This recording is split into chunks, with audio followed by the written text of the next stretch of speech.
शुक्लांबरधरं विष्णुं शशिवर्णं चतुर्भुजं प्रसन्नवदनं ध्यायेत् सर्वविघ्नोपशान्तये। गुरुर्ब्रह्मा गुरुर्विष्णुः गुरुर्देवो महेश्वरः गुरुः साक्षात् परब्रह्म तस्मै श्रीगुरवे नमः। अखण्डमण्डलाकारं व्याप्तं येन चराचरं तत्पदं दर्शितं येन तस्मै श्रीगुरवे नमः। श्रीमातापितरौ नित्यं जन्मनो ममकारिणे धर्मादिपुरुषार्थेभ्यः प्रथमं स्यात् प्रणमाम्यहम्।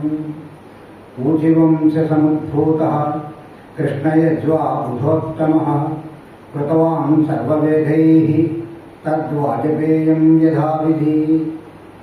ऊचि कृष्णमूर्ति गुरुवरुणकु जनगुणकु नमस्कृति సుమాంజలి చేయము।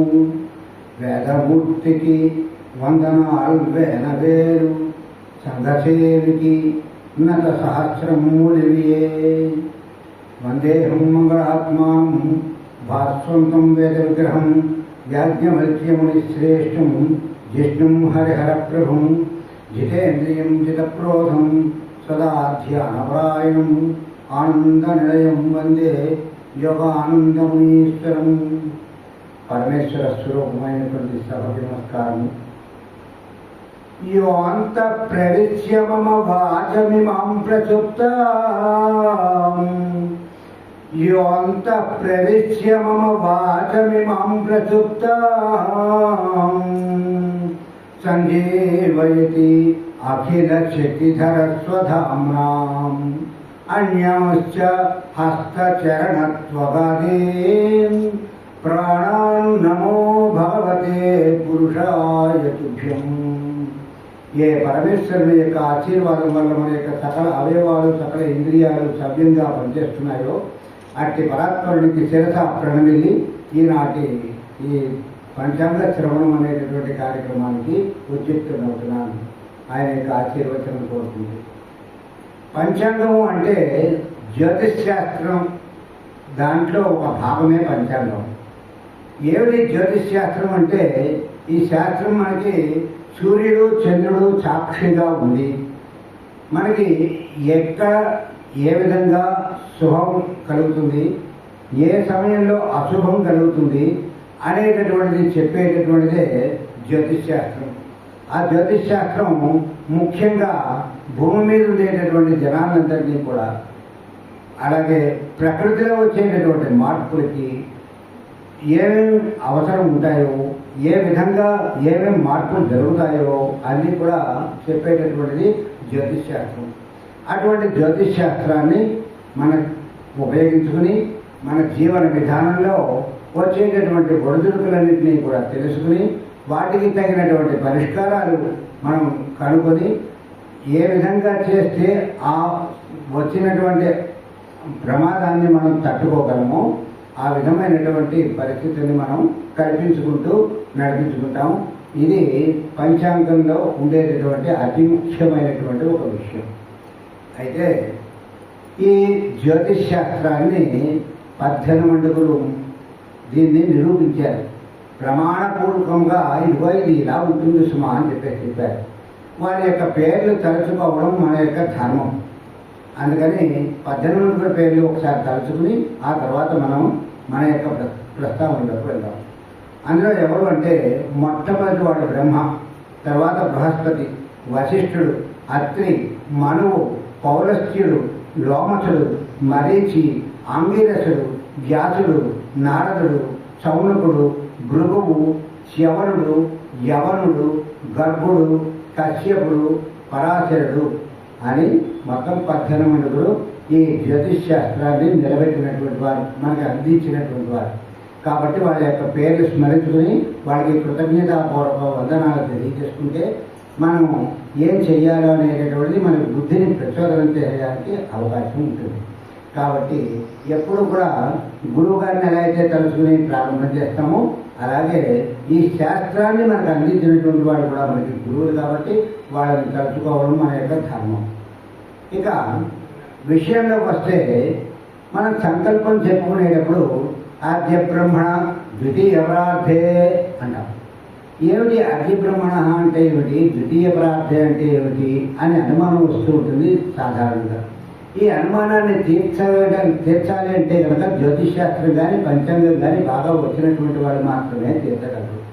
ఏమిటి దీని అర్థం అంటే, బ్రహ్మగారి యొక్క ఆయుర్దాయానికి ముడిపడి ఉంటుంది మొత్తం సమస్త చరాచర జగత్తు. బ్రహ్మగారి యొక్క ఆయుర్దాయం 100 సంవత్సరాలు, అంటే మన యొక్క 100 సంవత్సరాలు కాదు, ఆయన 100 సంవత్సరాలు వేరు. అందులో 50 సంవత్సరాలు గడిచిపోయింది, రెండవ 50 సంవత్సరాలు అంటే మొదటి సగం గడిచిపోయింది, రెండవ సగంలో మనం ఉన్నాం స్మా అని చెప్పడానికి ఆద్య బ్రహ్మణ ద్వితీయ పరార్థే అంటాం. ఆ తర్వాత మనం ఏం చెప్తామంటే శ్వేతవరాహ కల్పే అంటాం. ఆయన యొక్క వయస్సులో ఒక్కొక్క సంవత్సరానికి 30 కల్పములు. 30 కల్పముల్లో మొట్టమొదటి శ్వేతవరాహ కల్పం. ఈ 30 కల్పాలు అయిన తర్వాత ఈ 30 కల్పాలు ఉన్నటువంటి నిడివి ఏదైతే ఉందో దాన్ని 14 మంది మనువులు పరిపాలిస్తారు. ఆ మనువుల్లో 7వ వాడైనటువంటి వైవస్వత మన్వంతరం ఇప్పుడు జరుగుతోంది మనకి. ఆయన యొక్క పరిపాలనలో ఉన్నాం. అంతేత ఈ వీళ్ళందరూ కలిసి మనువులందరూ కలిసి పరిపాలించిన తర్వాత ఒక్కొక్క కల్పమును అలా 30 కల్పాలు పూర్తయితే ఆయనకి ఒక రోజు పూర్తవుతుంది.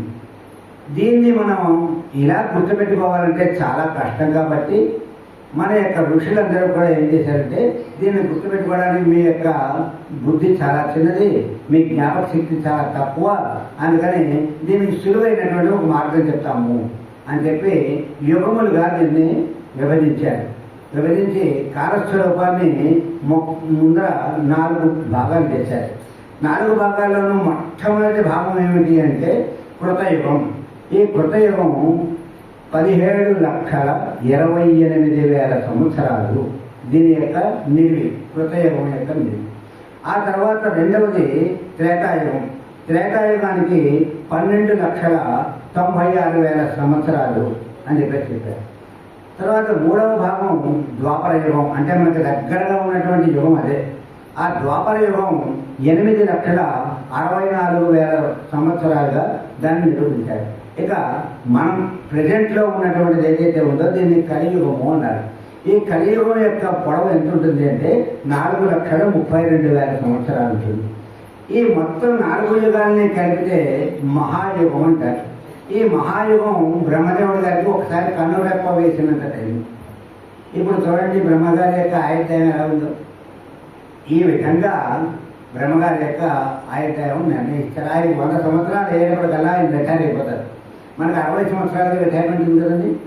అలాగే 100 సంవత్సరాలు ఆయన పరిపాలించిన తర్వాత వేరే ఇంకొక ఆయన ఆ స్థానంలోకి వచ్చి బ్రహ్మ అవుతారు అన్నమాట. అలాగే మన ఆంజనేయ స్వామి గారు కూడా బ్రహ్మ అవుతారు. ఈ విధంగా కల్పం అంటే దీన్ని కాలస్వరూపాన్ని ఇలా గుర్తుపెట్టుకోవాలి అని చెప్పారు. ఈ కాలస్వరూపం మన భారతదేశంలో ఉజ్జయిని నగరంలో మహాకాళేశ్వరుడు ఉన్నాడు. ఆయనే కాలస్వరూపం కాబట్టి ఆయన మహాకాళుడు అన్నారు. అక్కడి నుంచే ప్రారంభమైంది కౌంటింగ్ అంతా. బ్రిటిష్ వాళ్ళు వచ్చిన తర్వాత గ్రీన్విచ్ రేఖ అని చెప్పి అక్కడి నుంచి చెప్తున్నారు కొలతలు.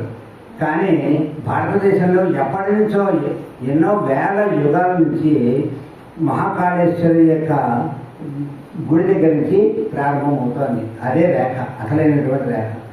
కాబట్టి భారతదేశం అన్ని దేశాల కంటే గొప్ప దేశంగా ఉండడానికి కారణం ఏంటంటే అత్యంత ఎక్కువ నిడివి కలిగినటువంటి కాలస్వరూపం మనదే. అలాగే అత్యంత తక్కువగా ఉండేటటువంటి కాలస్వరూపం అంటే లెత్త కాలము అంటారు. కనురెప్ప వేసి తీసేటటువంటి దాంట్లో 100వ వంతు లెత్త అంటారు. అంత తక్కువ భాగాన్ని చెప్పగలిగినటువంటి శాస్త్రజ్ఞులు భారతదేశంలో మాత్రమే ఉన్నారు. కానీ మన దేశంలో అంటే మన ఇంట్లో ఎవరైనా పండితుడు ఉంటే మనం వాడిని లెక్క పెట్టాం, పెద్దగా వాడిని గౌరవించాం. పండితుడు అని మనం ఒప్పుకోవడానికి మన మనసు సరిపోదు. ఎవరో వచ్చి మీ వాడి ఇంత గొప్పవాడండి అంటే అప్పుడు తెలుస్తుంది, ఓహో మనవాడి ఇంత గొప్పవాడు అన్నమాట అని. కానీ మన దేశంలో ఉండేటటువంటి వేదాలు అన్నీ కూడా తస్కరించుకుని పోయి వాళ్ళు ఈ విషయాలన్నింటినీ కూడా కనిపెట్టి ఇదిగో ఇది ఇలాగా అని చెప్పేటప్పటికి ఫలానా వాడు బ్రిటిష్ వాడు, ఆ లండన్ వాడు, ఇంకోడు వాడు చెప్పాడని చెప్పేసి మాత్రం మనం అంగీకరిస్తూ ఉంటాం ప్రతి దానికి. కానీ దాని యొక్క మూలం ఎక్కడుంది అంటే భారతదేశంలోనే ఉంది. ఈ విషయం మనం మర్చిపోతున్నాం అంతే. ఎక్కడైనా మర్చిపోకుండా భారతదేశంలోనే అన్నీ ఉన్నాయి, మన యొక్క వేదాల్లోనే అన్నీ ఉన్నాయి అనేటటువంటి భావన కనుక మనకు ఉన్నట్లయితే మనం కూడా కొద్దిగానైనా ఏదో ఒక రోజుని వేదంలో కొంత భాగం తెలుసుకోవడానికి ప్రయత్నం చేస్తాం. లేదు మన పిల్లలకైనా ఆ వేదంలో కొంత భాగం తెలుసుకునేటటువంటి అవకాశాన్ని కల్పిస్తాం. ఆ విధంగా మన పిల్లల్ని బాగు చేసుకునేటటువంటి అవకాశం ఉంటుంది. అందుకనే ఈనాటికి కూడా భారతదేశం అన్ని దేశాల కంటే పైనుంది. నాగుపాముకి నెత్తి మీద మణి ఉంటుంది, చాలా విలువైనటువంటిది. యథా శిఖా మయూరాణం, నెమళ్ళకి శిఖలు ఎలా అయితే ఉంటాయో నాగుపామునికి మణి అలా ఉంటుంది. నాగానాం మణయో యథా తద్వేద వేదాంగ పారీణాం గణితం మూర్ధనిశ్చయం అన్నారు. అంటే ఈ కాలస్వరూపాన్ని గణితం చేయడం కేవలం భారతీయుల యొక్క సొత్తు, ఇంకా ఎవరి వల్ల కాదు. ఇక్కడ వాళ్ళని మాత్రమే తీసుకెళ్ళి వాళ్ళన్నీ నేర్చుకుని ఇదిగో మేము కనిపెట్టాం, విమానం కనిపెట్టారు, బలం కనిపెట్టారు అంటున్నారు. అలాగే టెస్ట్ ట్యూబ్ బేబీలు కనిపెట్టామంటున్నారు. మరి మహాభారతంలో ఎంతమంది టెస్ట్ ట్యూబ్ బేబీలు ఉన్నారు? కౌరవులందరూ అంతే కదండి. దుర్యోధనుడి దగ్గర నుంచి 100 మంది 101 మంది టెస్ట్ ట్యూబ్ బేబీలే కదా. అంటే భారతదేశంలో ఎప్పుడో ఉంది కదా. ఇవాళ టెస్ట్ ట్యూబ్ మేము కనిపెట్టామని చెప్పేసి వాళ్ళు అంటే ఎంతవరకు అది న్యాయం అనేది మనం ఆలోచించవచ్చు. అంచేత ఏదైనా సరే ప్రతి దానికి భారతదేశమే మూలం. ఇది చాలా ఘంటాపదంగా చెప్పవచ్చును. అయితే బ్రహ్మదేవుడి గారికి ఎలా అయితే కాలాలు ఉన్నాయో మిగిలిన గ్రహాలకు కూడా మన యొక్క జీవితం మనం తెలుసుకోవాలంటే గ్రహాలు మనకి ఆధారం. ఈ గ్రహాలు ఎన్ని ఉన్నాయంటే 9 గ్రహాలు ఉన్నాయి. ఈ 9 గ్రహాలకి కూడా వాటి యొక్క కాల పరిమితి వాటికి నిర్ణయించబడింది. ఎలా నిర్ణయించబడింది అంటే అది తెలుసుకుంటే చాలా ఆశ్చర్యంగా ఉంటుంది, కానీ తెలుసుకోక తప్పదు. కారణం మనకి ఇప్పుడు పంచాంగ శ్రవణంలో ఇది ఒక భాగం కాబట్టి, ఎందుకంటే మనం ఈ గ్రహగతులను బట్టి ఆధారపడి ఉంటుంది కాబట్టి అది కూడా తెలుసుకోవాలి. ఇందులో గోళాకారంలో ఉన్నాయి మొత్తం గ్రహాలన్నీ 9 కూడా. ఇందులో సూర్యుడి చుట్టూ మిగతా గ్రహాలన్నీ తిరుగుతున్నాయి. అంటే 8 గ్రహాలు సూర్యుడి చుట్టూ తిరుగుతున్నాయి. ఉండేది ప్రధానమైనటువంటి గ్రహం ఏది అంటే సూర్యుడు. భూమి తన చుట్టూ తాను తిరుగుతూ సూర్యుడి చుట్టూ తిరుగుతాడు. ఇలా తిరగడం వల్ల ఏమవుతుంది అంటే పగలు రాత్రి ఏర్పడుతుంది. సూర్యుడికి ఎదురుగా ఉన్నటువంటి భూమి మీద ఎండ ఏదైతే పడిందో దాన్ని పగలని, ఏదైతే వెనక భాగంలో సూర్యరశ్మి కనబడట్లేదో దాన్ని రాత్రి అని చెప్తున్నారు. అంటే భూమి సూర్యుడి చుట్టూ తిరగడం వల్ల పగలు రాత్రి అనేటటువంటివి ఏర్పడుతున్నాయి. అంటే మనకి ఒక రోజు కనిపిస్తుంది ఇలా. మళ్ళీ సూర్యోదయం అయిందో వాళ్ళ పొద్దున సూర్యుడు వచ్చాడట. నిజానికి సూర్యుడు కదలట్లా, భూమి కదులుతాడు. ఆ విషయం మనకు తెలియక మనం ఇలా అనుకుంటాం. చూడండి, రైల్లో కూర్చున్నటువంటి వాడు చెట్లన్నీ వెళ్ళిపోతున్నాయి అంటుంటారు. రైలు వెళ్తుంది మామూలుగా. అదేవిధంగా భూమి తిరుగుతోంది, సూర్యుడు తిరగలేదు, కానీ సూర్యోదయం అయిందండి, సూర్యాస్తమయం అయిందండి అంటారు. ఈ తిరగడం వల్ల ఆ కాంతి దాన్ని బట్టి మనం అనుకుంటూ ఉంటాం అన్నమాట. అయితే ఈ గ్రహాలకి ఏ విధంగా రోజులు ఏర్పడి ఉంటాయి అది మనం ఎలా తెలుసుకోవచ్చు అంటే ఇక్కడ సూర్యుడు, బుధుడు, శుక్రుడు అనేటటువంటి 3 గ్రహాలకి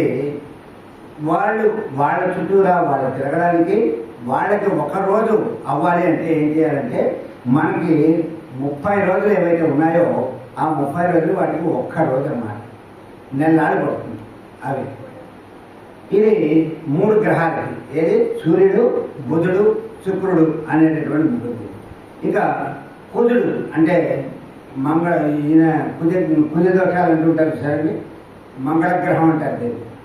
ఈ కుజుడికి మనకి 45 రోజులు అయితే ఆయనకి ఒక్క రోజు కుజుడికి. ఇక గురువు ఉన్నాడు. గురువు గారికి అంటే బృహస్పతికి మనకి 365 రోజులు అయితే ఆయనకి ఒక్క రోజు. చూడండి, పుష్కరాలు అంటూ ఉంటాం. ఇప్పుడు ఈ సంవత్సరం సరస్వతి నది పుష్కరాలు, మళ్ళీ సంవత్సరం ఇంకో నదికి క్రిందటి సంవత్సరం వేరే నదికి, నర్మదా నదికి క్రిందటి సంవత్సరం అయింది. రేపు మే నెలలో 15వ తారీఖుని సరస్వతీ నదికి పుష్కరాలు వస్తున్నాయి. ఈ పుష్కరాల నుంచి పుష్కరాల దాకా 365 రోజులు బృహస్పతి గారు ఆ నదిలో ఉంటారన్నమాట. ఆయనకు ఒక్క రోజే, మనకి మాత్రం 365 రోజులు, ఆయనకు ఉండేటటువంటి ఒక్క రోజు. ఈ విధంగా బృహస్పతికి 365 రోజులు ఒక రోజుగా లెక్క. ఇకపోతే శనైశ్వరుడు, శనిగాడు అనకూడదు ఎప్పుడు. శనైశ్వరుడు అని ఎందుకన్నారంటే నిజమైనటువంటి ఐశ్వర్యం ఇవ్వగలిగినటువంటి వాడు ఎవడు అంటే 9 గ్రహాల్లోనూ అత్యంత అద్భుతమైనటువంటి మనకి శక్తిని ఇచ్చేటటువంటి వాడు శనైశ్వరుడు. ఆయనకి 900 రోజులు మనం లెక్క పెట్టుకుంటే ఆయనకి ఒక్క రోజు. ఒక్కొక్క గ్రహానికి ఒక్కొక్క రకంగా వాళ్ళకి రోజులు నిర్ణయించడం జరుగుతుందన్నమాట. వాటి యొక్క గమనాన్ని బట్టి ఇవి మనకి ఇందాక మనం 18 తెలుసుకున్నాం కదా, వారు నిర్ణయించినటువంటి ఇదన్నమాట. ఇదిగో ఇలా ఉంటుంది సుమా కాలస్వరూపం అని మనకి తెలియజెప్తున్నారు. ఇక శనీశ్వరుడికి 900 రోజులు ఒక రోజు అయితే, రాహువు కేతువు అనేటటువంటి వాళ్ళకి 540 రోజులు ఒక్కొక్కడికి. అంటే మనకి 540 రోజులు, వాళ్ళకి ఒక్క రోజు. కేతువుకైనా రాహువుకైనా. ఇక అందరికంటే అతి తక్కువ కాలం ఉన్నటువంటి వాడు ఎవరు అంటే మిగిలిపోయినటువంటి వాడు చంద్రుడు. ఈ చంద్రుడికి మనకి 2.5 రోజులు, ఆయనకి ఒక్క రోజు.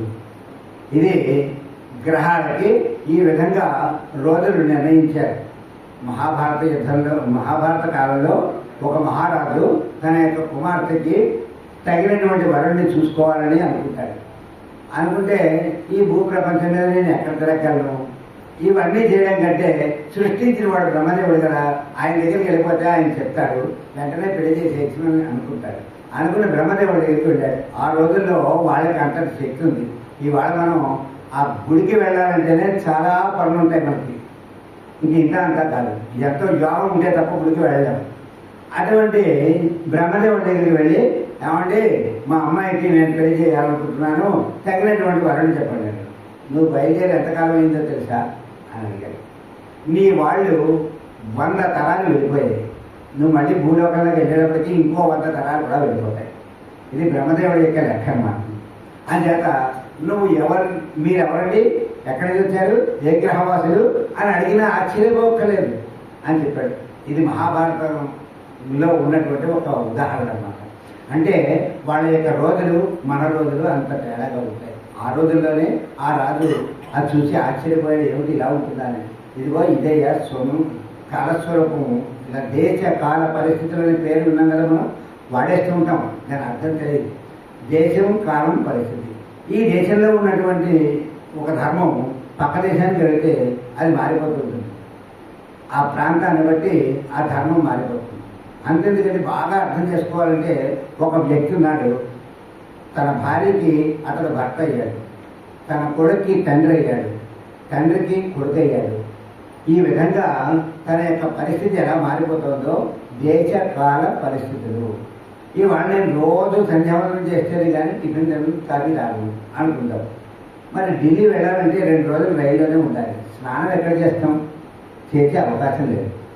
అందుచేత కాలం అనుసరించి అక్కడ ఆపోష్టామయమో అని చెప్పేసి మంత్రం చెప్పుకొని నెత్తి మీద నీళ్ళు జరుపుకొని స్నానం చేసినట్టుగా భావించి మనసా స్నానం చేసి అప్పుడు కాఫీలో టిఫిన్ తినేసేది. అలా తినకపోతే ఏమవుతుంది, శరీరం ఢిల్లీ దాకా వెళ్ళదు, రైల్లోనే ఉంటుంది, మళ్ళీ ఎవరో దీన్ని దింపాల్సి వస్తుంది. అందుచేత అలాంటి పరిస్థితి లేకుండా దేశకాల పరిస్థితులను బట్టి ఉంటుంది. పరిస్థితులు అంటే ఏమిటి అంటే, ఒక 4 దాకా వెళ్తున్నాం మనం, వెళ్తుంటే వాళ్ళందరూ ఫలానా టిఫిన్ తిందామంటే అంటారు. కానీ మనకి ఆ టిఫిన్ ఎప్పుడు తినలేదు, ఎలా ఉంటుందో కూడా తెలియదు. ఏమంటే మీరు తింటే తినండి, నేను తినండి అని అనుకోండి, మిగిలిన వాళ్ళకి అందరికి కోపం వస్తుందా? ఖచ్చితంగా వస్తుంది. అర్థం చేసుకునేవాళ్ళు అంటే ఆయన తినరు, ఆయన ఏం అనకండి అంటారు. అర్థం చేసుకోకపోతే పెద్ద పోతు పడుతున్నాడండి ఆయన ఒక్కడే మరీ ఆచారం పాటించేవాళ్ళు లేదా, మనమేమో ఎందుకో పడిగాని అభ్రతుల్లాగా అనేసి కామెంట్ చేస్తుంటారు. ఇది పరిస్థితులు అన్నమాట. పరిస్థితులను బట్టి ఒక్కొక్కసారి మనం వడంబడాల్సి వస్తూ ఉంటుంది. అందుకని దేశము కాలము పరిస్థితి అంటే ఇదనమాట అసలు అర్థం. దీని అర్థం పూర్తిగా తెలియకుండానే మనం పాడేస్తూ ఉంటాం బాగుంది కదా అని. చూడండి, కొన్ని చోట్ల అతిరథ మహారథులు వేయించేశారు అంటారు. అతిరథులు అంటే మహారథులు అంటే వాళ్ళ యొక్క లక్షణాలే వేరు. ఇక్కడ ఉన్నటువంటి మామూలు వ్యక్తిని ఎవ్వరిని వాళ్ళతో పోల్చకూడదు. అతిరథుడు అంటే ఒకేసారి 1,00,000 మందితోటి ఒక క్షణంలో యుద్ధం చేయగలడు.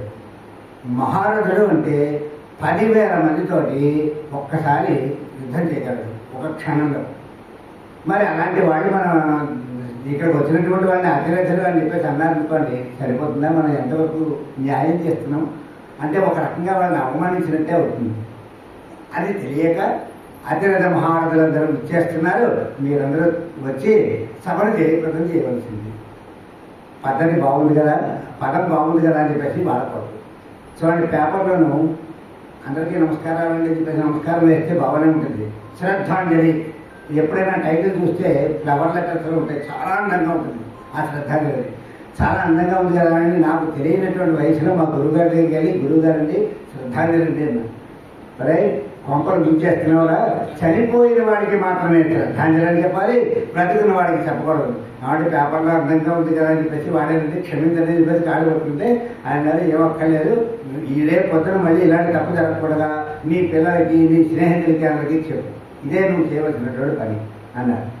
అప్పుడు దాకా నాకు శ్రద్ధాంజలి అంటే ఎవరో తెలియదు. పేపర్లో అందంగా ఉంది కదా అని చెప్పేసి వాడేసానంతే. అలాగే ఈ అతిరథ మహారథుల గురించి కూడా మనం వాడేస్తూ ఉంటాం, దేశకాల పరిస్థితులు కూడా వాడేస్తుంటాం. కానీ దాని యొక్క అర్థం తెలుసుకుంటే ఎట్టి పరిస్థితుల్లోనూ అది ఆ విధంగా వాడకుండా మంచిగా వాడుకునే అవకాశం వస్తుంది. ఇకపోతే ఈ విధంగా వాళ్ళకి ఆ రోజులు మనం తెలుసుకున్నాం కదా. ఈ విషయాన్ని 4 యుగాలుగా విభజించిన తర్వాత మళ్ళీ ఒక్కొక్క యుగాన్ని కూడా గుర్తుపెట్టుకోవడం కష్టమవుతుందని దీన్ని సంవత్సరం, అయనం, ఋతువులు, నెలలు, తర్వాత పక్షములు, వారములు, గంటలు, విగడియలు, అలాగే రాశి, భాగ, లిప్త, ఈ విధంగా విభజించారు. టైంని విభజించి అత్యంత చిన్న సమయం ఏది అంటే లిప్త. మనం కన్ను మూసి తెరిచేటటువంటి సమయంలో 100 వంతు లిప్త అంటారు. కన్ను మూసి తెరిచినటువంటి టైమే చాలా తక్కువ అనుకుంటే అందులో 100 వంతు అంటే కేవలం భారతదేశంలో మాత్రమే ఉంది ఈ కొరత. ఇంకెవరూ ఇంతలా చెప్పలేదు, మిగిలిన దేశాల వాళ్ళకి లేదు. అంచేత ఈ విధంగా మార్చి ఇవో ఇలా గుర్తుపెట్టుకుంటారు అబ్బాయి, అప్పుడు మీరు కాలాన్ని బాగా గుర్తుపెట్టుకోగలుగుతారు అని చెప్పేసి పైన ఉన్నటువంటి వాళ్ళందరూ చెప్పారు. ఈ విధంగా పంచాంగం అంటే జ్యోతిష్ శాస్త్రానికి ఇలాగ ముడిపడి ఉంది అని మనం తెలుసుకోవడానికి ఉపోద్ఘాతం చెప్పుకున్నాం. అసలైనటువంటి విషయానికి వస్తే పంచాంగ శ్రవణం అని మనకి టైటిల్ చెప్పారు. పంచాంగ శ్రవణం చేయండి మీరు వేదికనెక్కి అన్నారు. నేనేదో గబగబా నవ్వుకుంటూ ముసిముసిన వాళ్ళు నవ్వుకుంటూ వచ్చి ఇక్కడ కూర్చున్నాను. అయితే ఎందుకు పంచాంగ శ్రవణం చేయాలి ఈ విషయం తెలుసుకోవాలి. ఫస్ట్ పంచాంగ శ్రవణం చేయకపోతే నష్టం ఏమిటి అంటే, చేయకపోతే నష్టమే, చేస్తే లాభాలు ఉన్నాయి. ఆ లాభాలన్నీ కూడా మనం పోతున్నాయి కాబట్టి మనం నష్టపోతున్నట్టే లెక్క. ఏమిటి లాభాలు ఏమిటి? తిథేచ్ఛ శ్రియమాప్నోతి. తిథి ఈ రోజు పాఠ్యమి తిథి మధ్యాహ్నం 2:49 దాకా ఉంది, ఆ తర్వాత విజయ తిథి అని చెప్పేసి మనం తెలుసుకుంటే ఇది మన క్యాలెండర్లో కనిపిస్తుంది ఖచ్చితంగా. ఆ తిథి తెలుసుకోవడం వల్ల శ్రేయస్సు పెరుగుతుందంటే మన గురించి మంచిగా అర్థం చేసుకుంటారు అందరూ. ఈయన మంచివాడే, బాగా మాట్లాడతాడు అని అర్థం చేసుకుంటారు. తిథేచ్ఛ శ్రియమాప్నోతి వారాత్ ఆయుష్యవర్ధనం. ఇవాళ ఆదివారం అండి అని తెలుసుకోవడం వల్ల ఆయుర్దాయం పెరుగుతుంది.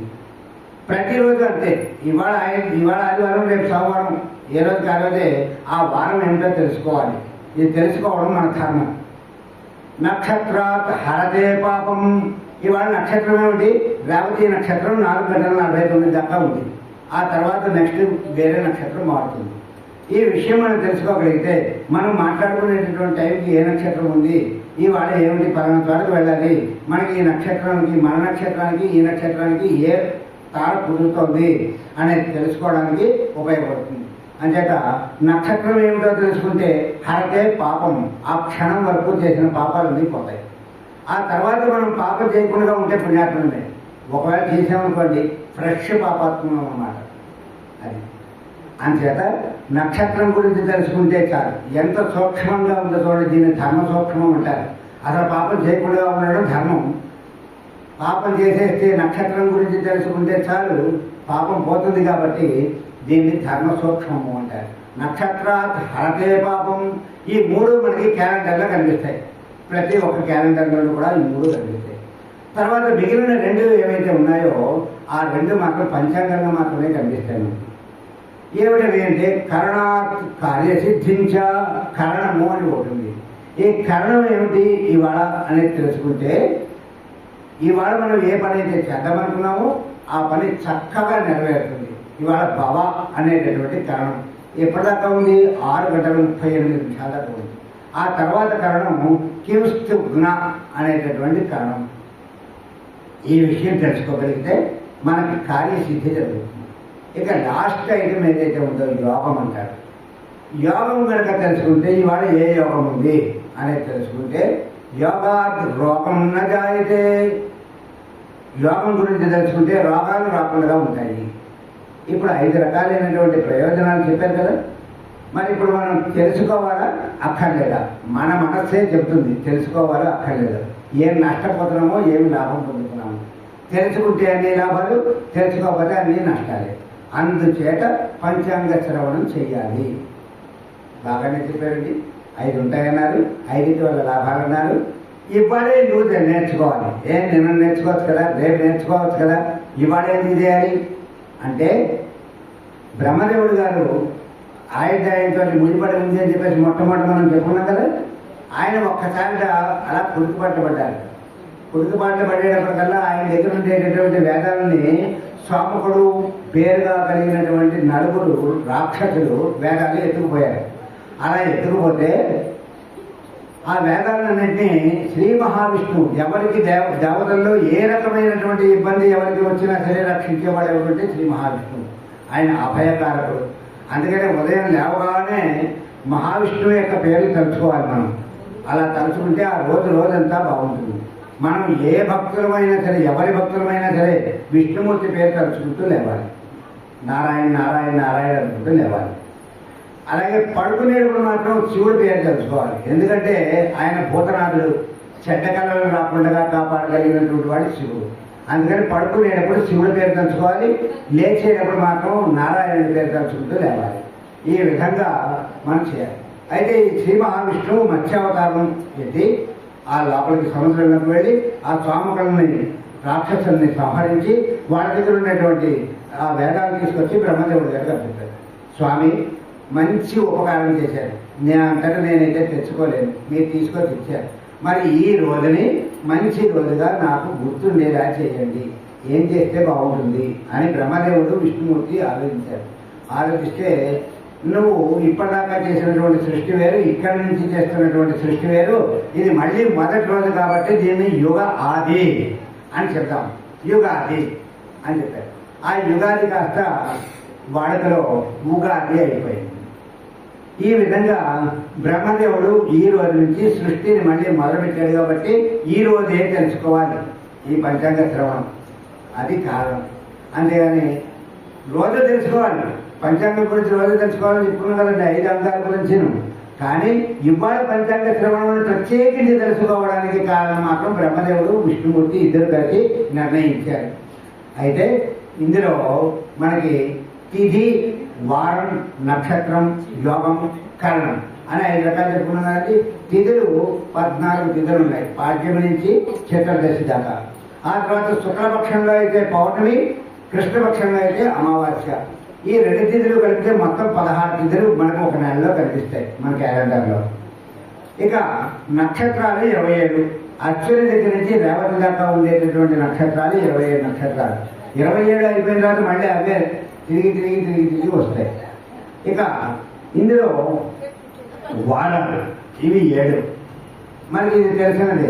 ఆదివారం నుంచి మొదలుపెట్టాము, శనివారంతో అయిపోతుంది, మళ్ళీ ఆదివారం స్టార్ట్ అవుతాము. ఇలాగా 7 వారాలు. యోగాలు 27 యోగాలు ఉన్నాయి. ఈ 27 యోగాలు మన తిథుల్లాగా వర్షాగా మాత్రం రావు.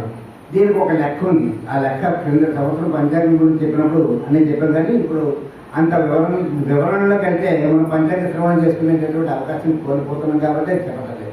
27 యోగాలు ఉన్నాయి. ఇవి వరుసగా మాత్రం రావు. ఇక కరణములు 11. ఈ 11 మాత్రం వరుసగానే వస్తాయి.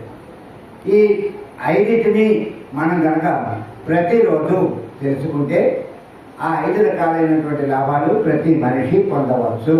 అందుకని పంచాంగ శ్రవణం చేయాలి అనేటటువంటి విషయం ఇప్పుడు మనం తెలుసుకున్నాం. కేవలం హెడ్డింగ్ గురించి చెప్తున్నాం. శీర్షిక, తెలుగులో హెడ్డింగ్ని శీర్షిక అంటారు. ఆ శీర్షిక గురించి చెప్తున్నాం.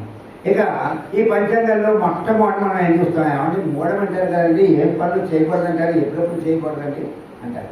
చూడండి, ఇది సాధారణంగా ఎందుకు ఈ మాట అడుగుతారంటే, చంటి పిల్లలు స్కూల్లో వేస్తే మాస్టర్ గారు అంటారు, అలా ఈ 2 పాఠాలలో నుంచి రేపు పరీక్ష పెడుతున్నాను, ఈ 2 పాఠాల్లోనూ 10 ప్రశ్నలు ఉన్నాయి, మొత్తం జాగ్రత్తగా 10 చదువుకుని వచ్చేసేయరా అని చెప్పేసి అంటే, మాస్టర్ అంటే మీరు 4 ప్రశ్నలే కదా ఇస్తారు, అంటే ఒక 6 ప్రశ్నలు నేను చదవక్కర్లేదు కదా అంటారు. అంతేగాని ఏ 4 చదువుకోమంటారని అడగరు. ఈ 6 చదవక్కర్లేదు కదా అంటారు. అలాగా మూఢంగా నిలబడగల్లా మేము ఏ టైంలో ఏమి చేయకూడదండి అని అడుగుతారు. అంటే మూఢములు మళ్ళీ 2 రకాలు. ఒకటి గురుమూఢమి, 2 శుక్రమూఢమి. గురుమూఢమి జూన్ 10వ తారీఖున స్టార్ట్ అవుతుంది. జూలై 8వ తారీఖు వరకు గురుమూఢమి ఉంటుంది. అలాగే శుక్రమూఢమి నవంబర్ 30వ తారీఖున ప్రారంభమవుతుంది. ఫిబ్రవరి 13వ తారీఖు దాకా శుక్రమూఢం ఉంటుంది. ఈ మూఢమి అనేటటువంటి దాంట్లో మనం ప్రత్యేకమైనటువంటి శుభకార్యాలు ఏవైతే ఉన్నాయో, అంటే ఒక ఇల్లు కట్టడం, నిశ్చితార్థానికి వెళ్ళడం, పెళ్లి చూపులకు వెళ్ళడం, లేదా పెళ్లి మాటలు మొదలు పెట్టేసింది మళ్ళీ మనం కంటిన్యూ చేయొచ్చు, ఎందుకంటే పెళ్లి కుదరాలి కదా. అంచేత ఇలాగ ప్రత్యేకించి చేసేటటువంటివి ఏవైతే ఉన్నాయో మొట్టమొదటిసారిగా అక్కడ ముహూర్తం పెట్టుకోకూడదు ఆ రోజుల్లోనూ. అందుకని వాటిని మూఢమే అన్నారు. ఎందుకు పెట్టుకోకూడదు అంటే ఆ రోజుల్లో గ్రహ బలం చాలా తక్కువ ఉంటుందన్నమాట. అసలు మనకి ఉపయోగపడేలాగా ఉంటుంది. చూడండి, బ్యాటరీ లైట్లో లాస్ట్ రోజున బ్యాటరీ లైట్ ఎలా అయితే వెలుగుతుందో అలాగా ఆ ప్రభావం అంతే ఉంటుంది. అందుకని మనం మూఢంలో ఏ ప్రత్యేకమైనటువంటి పనులు చేయకూడదు అని చెప్పేసి చెప్తున్నారు. ఇక కర్తరి అంటే ముఖ్యంగా కృత్తికా నక్షత్రంతో ప్రారంభమయ్యేటటువంటి దాన్ని మాత్రమే కర్తరి అంటారు. ఇది మే నెలలో 11వ తేదీని ప్రారంభమవుతుంది. మే నెలలో 28వ తారీఖుని క్లోజ్ అయిపోతుంది. ఆ తర్వాత మనం అందరికీ బాగా అలవాటుగా ఉన్నటువంటి రోహిణీ కార్తీ. ఆ రోహిణీ కార్తీ మే 28వ తారీఖు నుంచి ప్రారంభమవుతుంది. ఎప్పటిదాకా జూన్ 7వ తారీఖు వరకు ఉంటుంది. జూన్ 8వ తారీఖుని మృగశిర కార్తీ. అమ్మయ్య, మృగశిర కార్తీ వచ్చేసిందండి, వర్షాలు పడిపోతాయి. ఎందుకంటే అప్పటిదాకా వేడి భరించున్నాం. ఆ వేడి భరించలేనటువంటి స్థితిలో ఉన్నాం కాబట్టి వర్షాలు. అదే మృగశిర కార్తీ 8వ తారీఖు నుంచి కుండపాతగా వర్షం పడుతుంది అనుకోండి, ఒక 10 రోజులు. ఏంటంటే బాబు ఈ వర్షాలు అంటాం. అంటే మనిషి అతిని ఎక్కడ కూడా సహించలేదు అని చెప్పడానికి ఉదాహరణ అంతే. ఈ విధంగా మనకి కర్తరి గురించి పంచాంగంలో మనకి తెలుస్తుంది. ఈ సంవత్సరం సరస్వతీ నదికి పుష్కరాలు ఉన్నాయి. మనకి ప్రస్తుతం నర్మదా నది పుష్కరాల్లో ఉన్నాం. ఎప్పటిదాకా ఉంది అంటే మే 10వ తేదీ వరకు నర్మదా నది పుష్కరాలు. మే 11వ తేదీ నుంచి సరస్వతీ నది పుష్కరాలు. ఎక్కడుంది సరస్వతీ నది అంటే మనం ప్రయాగం వెళితే అంతర్వాహినిగా ఉందండి అని చెప్పేసి చెప్తారు. అంతర్వాహినిగా ఉంది కానీ మనకేం కనపడదు. మరి కనిపించాలంటే ఏం చేయాలి? పుష్కరాలు ఉన్నారు కదండి, పుష్కర స్నానం చేయాలంటే ఏం చేయమంటారు అంటే హరిద్వార్ వెళితే అక్కడి నుంచి 149 కిలోమీటర్ల దూరంలో సింఘార్ అనేటటువంటి ఒక భీంపూర్ అనేటటువంటి ఒక జిల్లా ఉంది. అక్కడ ఈ సరస్వతీ నది కనిపిస్తుంది. అక్కడ స్నానం చేసి అక్కడ పుష్కర స్నానం చేసి మనం తీర్థ విధులు పెట్టుకోవచ్చు. ఎప్పుడైనా సరే ఒక మంచి ప్రాంతానికి వెళ్ళాము అంటే మనకి జన్మనిచ్చినటువంటి వారు కనుక మృతులై ఉంటే వారికి తీర్థవిధి పెట్టడం అనేటటువంటిది అత్యంత ముఖ్యమైనటువంటి పని. అది కనుక ఎవరైతే పెట్టలేదో వాళ్ళు తీర్థక్షేత్రానికి వెళ్ళినా వెళ్ళకపోయినా ఒకటే. అందుకని ప్రతి ఒక్కళ్ళు కూడా కనీసం అలా పెట్టలేనటువంటి వాళ్ళు, నేను ఇలా వచ్చాను, నేను పెట్టలేకపోతున్నాను, నాన్నగారు నన్ను క్షమించండి అని ఒక నమస్కారమైనా చేయాలి. ఇది పిల్లలుగా మన యొక్క ధర్మం. అంతే ప్రతి ఒక్కళ్ళు కూడా తండ్రి లేనివాడు మాత్రమే అంటే మనం గోదావరి పుష్కరాలకి అక్కడ యానంలో చేస్తుంటే ఏమంటే అందరూ చక్కగా అందంగా పెడుతున్నారండి, ఉండలాగా నేను కూడా పెడతానండి అని ఒక 4 పిల్లలు బీటెక్ చదువుతున్నారు. వాళ్ళు వచ్చారు, ఏమయ్యా మరి మీ నాన్నగారు వాళ్ళు, మా నాన్నగారు లండన్లో ఉన్నారండి, మా అమ్మగారు దుబాయ్లో ఉన్నారండి, ఏమయ్యా ఉండగానే పెట్టేస్తారు అంటే తెలియక పిల్లలకి. కానీ తల్లిదండ్రులు ఈ విషయాన్ని తెలియచెప్పాలి, ఇదిగో ఇలా ఉంటుంది సుమా అని చెప్పాలి. అది చెప్పవలసినటువంటి ధర్మం తల్లిదండ్రుల మీదకే ఉంది. ఆ విధంగా తీర్థ విధి పెట్టుకోవాలి ప్రతి ఒక్కళ్ళు కూడా. ఏ పుణ్యక్షేత్రానికి వెళ్ళినా సరే, పుణ్యక్షేత్రం అంటే ఏమిటి? కేవలం గుడి మాత్రమే ఉన్నది. తీర్థం అంటే ఏమిటి? కేవలం స్నానం చేయడానికి మాత్రమే ఉన్నది. తీర్థక్షేత్రము అంటే స్నానం చేసి దర్శనం చేసుకునేటటువంటి 2 అవకాశాలు ఉన్నటువంటి దాన్ని మాత్రమే తీర్థక్షేత్రం అంటారు. మనకి గోపాల క్షేత్రం అనేది కొవ్వూరులో అలాగా పక్కనే ఉండాలి స్నానం చేసిన తర్వాత. రాజమండ్రిలో చాలా చోట్ల ఈ గోదావరి ఒడ్డుని అనేక పుణ్యక్షేత్రాలు ఉన్నాయి. అవన్నీ కూడా తీర్థక్షేత్రాల కింద లెక్క. అంచేత అలాంటి చోటకు వెళ్ళినప్పుడు ఎన్నిసార్లు వెళ్తే అన్నిసార్లు పెట్టమని చెబుతారు శాస్త్రం. కనీసం ఏడాదికి ఒక్కసారి అయినా పెట్టడం చాలా మంచిది, మనం అనేక సార్లు వెళ్తే. ఇకపోతే సరస్వతీ నది పుష్కరాలు రేపు మే నెలలో 15వ తేదీ నుంచి ప్రారంభమవుతాయి. ఇక గ్రహణాల దగ్గరికి వస్తే ఈ సంవత్సరంలో సూర్యగ్రహణాలు లేవు. 2 మాత్రం చంద్రగ్రహణాలు ఉన్నాయి. ఒక చంద్రగ్రహణం పూర్తిగా ఉంటుందండి, సంపూర్ణ చంద్రగ్రహణం. ఎప్పుడు ఈ చంద్రగ్రహణం అంటే ఈ 7వ తారీఖు 9వ నెల, అంటే ఆగస్టు తర్వాత నెల సెప్టెంబరు 7వ తేదీని ఈ చంద్రగ్రహణం ఉంది, సంపూర్ణ చంద్రగ్రహణం. ఇది రాహుగ్రహణం. గ్రహణం అనగానే రాహువు కేతువు ఈ ఇద్దరే ఉంటారు. రాహువు పట్టుకున్నాడా కేతువు పట్టుకున్నాడా? ఇది రాహువు పట్టుకున్నాడు కాబట్టి రాహుగ్రస్త చంద్రగ్రహణం అంటారు. ఇది కుంభరాశిలో సంభవిస్తోంది. అంతేకాదు శతభిష నక్షత్రం, పూర్వభద్ర నక్షత్రం ఈ 2 కుంభరాశిలో పూర్తిగా ఉన్నాయి కాబట్టి ఆ 2 నక్షత్రాల వాళ్ళు, కుంభరాశిలో ఉన్నటువంటి వాళ్ళు ఈ చంద్రగ్రహణాన్ని చూడరాదు. ఎందుకు చూడకూడదు అంటే దానివల్ల వచ్చేటటువంటి కిరణాలు వాళ్ళు భరించలేరు కాబట్టి అందుకని చూడకూడదు. ఇకపోతే మార్చి నెలలో 3వ తారీఖు, ఇవాళ 30వ తారీఖు, వచ్చే మార్చి అన్నమాట. వచ్చే మార్చి 3వ తారీఖుని పాక్షిక చంద్రగ్రహణం. పట్టిందా లేదా అన్నట్టుగా ఉంటుంది. చాలా సింపుల్ అయినటువంటి ఒక చంద్రగ్రహణం అన్నమాట. కాబట్టి ఆ 2 చంద్రగ్రహణాలు మనకి ఈ సంవత్సరంలో ఉన్నాయి.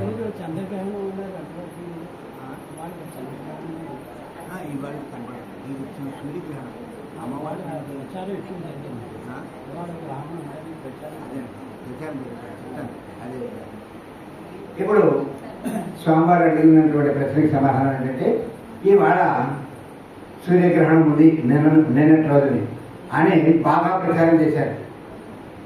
మనకి కనిపిస్తేనే లెక్క, కనపడకపోతే ఏమీ లేదు. భారతదేశంలో ఏ మూలని ఏ క్షణంలోనూ కూడా కనపడదు సూర్యగ్రహణం. అందుచేత ఇది భారతదేశం వాళ్ళకి వర్తించదు, అదే విషయం. మనకి కనిపిస్తేనే గ్రహణం పట్టింది అనగానే స్నానం చేయాలి. మళ్ళీ విడిచేంత వరకు మనం ఏ దేవతనైతే ఆరాధిస్తున్నామో ఆ దేవుడిని కొలుస్తూ ఉండాలి, స్తోత్రం చేస్తూ ఉండాలి. మళ్ళీ గ్రహణం అయిపోయిన తర్వాత స్నానం చేయాలి. పట్టింది అనగానే పంది గుంట ఉన్నప్పటికీ కూడా స్నానం చేసేయాలి అని చెప్పేసి పెద్దలు చెప్తుంటారు. అంటే అంత ముఖ్యమైనటువంటిది అన్నమాట పట్టు స్నానం. విడుపు స్నానం మామూలుగా మంచిగా మన నూరు దగ్గరికి వెళ్ళి లేదా షవర్ బాత్కి వెళ్ళి చేసుకోవచ్చు. విడుపు స్నానం మాత్రం తీయబడిగా. పూర్వకాలంలో ఈ గ్రహణాలు తెలుసుకోవాలంటే ఒక ఇత్తడి పళ్ళెలో నీళ్లు పోసి రోకలు నిలబెడితే అది అలా నిలబడేది. గ్రహణం అయిన తర్వాత కింద పడిపోయేది. ఇది గ్రహణాన్ని అలా చూసుకునేవారు పూర్వకాలంలో. ఇవాళ రోకలంటే ఏమిటండి అనేటటువంటి స్థితికి వచ్చేసింది. రోకలంటే ఏమిటో తెలియదు ఎవరికి. ఇత్తడి పళ్ళేలు కూడా కనిపించట్లేదు కొన్ని ఇళ్లలోనే. అంటే ఇంకా 50% వరకు పర్వాలేదు అనుకోండి. ఇంకా మన పిల్లల తరం వచ్చేవాళ్ళు ఏమంటే ఇత్తడి పళ్ళే పెట్టారేంటండి అని అన్న ఆశ్చర్యపోక్కర్లేదు. ఇకపోతే ఈ సూర్యగ్రహణాన్ని కనపడదు కాబట్టి మనం దాన్ని పాటించడం లేదు, కనిపిస్తేనే పాటిస్తాము. ఇకపోతే సంవత్సరంలో ఫలితాలు ఎలా ఉంటాయి? అంటే చైత్ర మాసంలో రాజకీయ కల్లోలాలు ఒకరి మీద ఒకరికి విపరీతంగా బురద జరగడం ఇంతకే ఉదాహరణ. అది బాగా ఎక్కువైపోతుంది ఈ సంవత్సరంలో. ఇంకా ధరలు చూస్తే ఆకాశాన్ని అందుకుంటూ ఉంటాయి ఈ చైత్ర మాసంలో విపరీతంగా. అంటే మొదటి నెలలోనే అయ్యో బాబోయ్ విశ్వావసు అంటే ఏమిటో అనుకున్నాం కానీ ప్రార్థనే బెస్ట్ అండి అనేలాగా ఉంటుందన్నమాట. ధరలు అంత దారుణంగా ధరలు పెరిగిపోతాయి.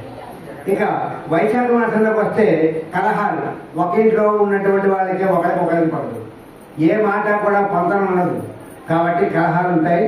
పశ్చిమ రాష్ట్రాల్లో అయితే ఆహార ధాన్యాలు కూడా ఉండవు. ఏమండి మీ రాష్ట్రంలో ఏమైనా ఉంటే మాకు పంపించండి అని అడుగుతారు. ఇది అంత కరువు కాటకాలు పశ్చిమ రాష్ట్రాల్లో. మనకైతే లేదు, మనమే ఇతరులకు సప్లై చేసేటటువంటి పరిస్థితి ఉంది వైశాఖ మాసంలో. ఇక జ్యేష్ఠ మాసంలోకి వస్తే అగ్ని భయాలు, రోగ భయాలు. అయితే ఇవన్నీ విని కంగారు పడకండి. చివరిలో దీని యొక్క రెమెడీ ఏమిటో చెప్తాను. అసలు విషయం ఏమిటో తెలుసుకోవడం కోసం చెప్తున్నాం అంతే.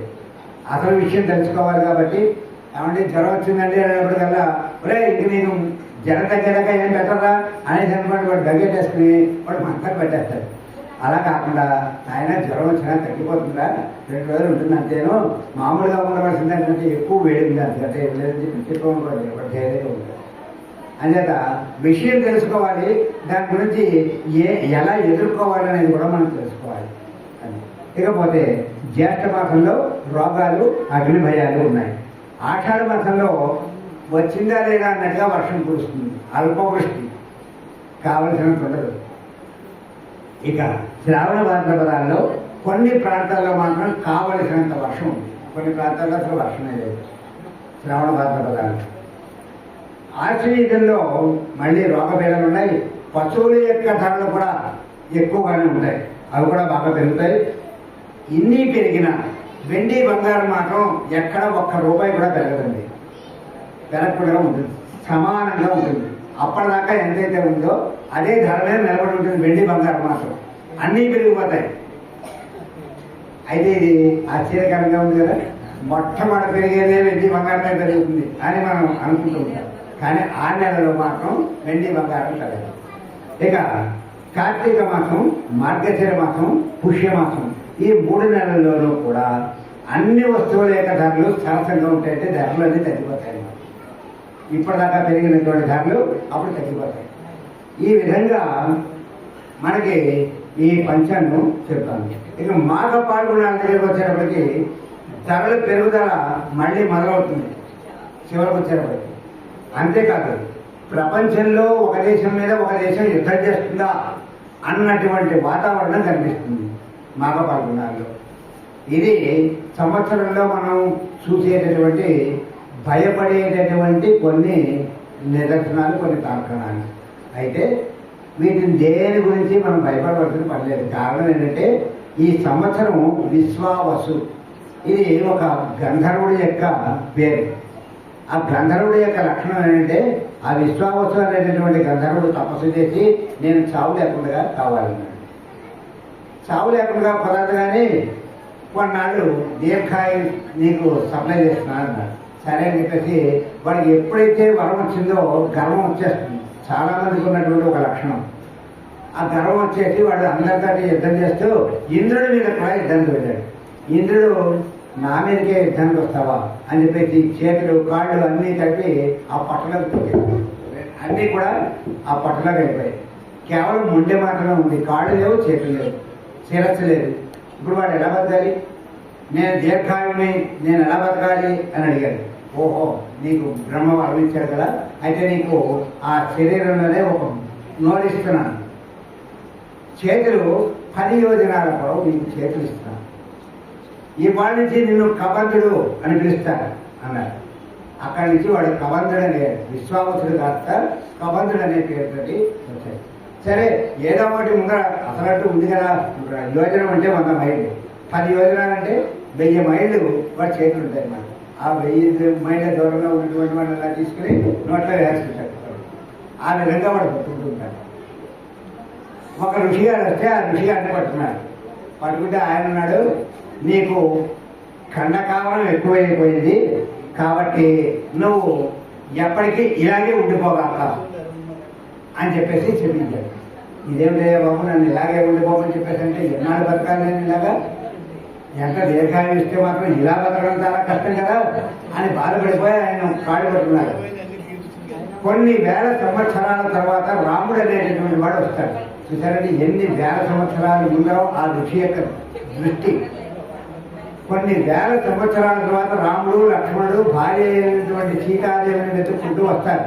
వాళ్ళని పట్టుకుంటే రాముడు ఒకటేయా లక్ష్మణుడు ఒకటేయా నరికేస్తారు. నరికేసిన తర్వాత నీకు ఇంక చేతులు లేవు కదా, నువ్వు ఎక్కడికి వెళ్ళలేవు కదా, కాళ్ళు లేవు కదా అని చేత రామ నన్ను ఏమైనా సరే దహనపరిచేసే అని అడుగు. ఆ రాముడు నిన్ను దహనపరిచిన తర్వాత నీ యొక్క అసలు రూపం వస్తుంది, అప్పటి నుంచి నువ్వు మళ్ళీ గంధర్వుడు అయిపోతావు అని చెప్పేసి. ఆ విధంగా రామాయణ కాలంలో అన్ని వేల సంవత్సరాలు అయిన తర్వాత రాముడు లక్ష్మణుడు వచ్చిన తర్వాత వాళ్ళని పట్టుకుంటే వాడి చేతులు వెరగొట్టే ఆయన మళ్ళీ విశ్వావసుడయ్యాడు.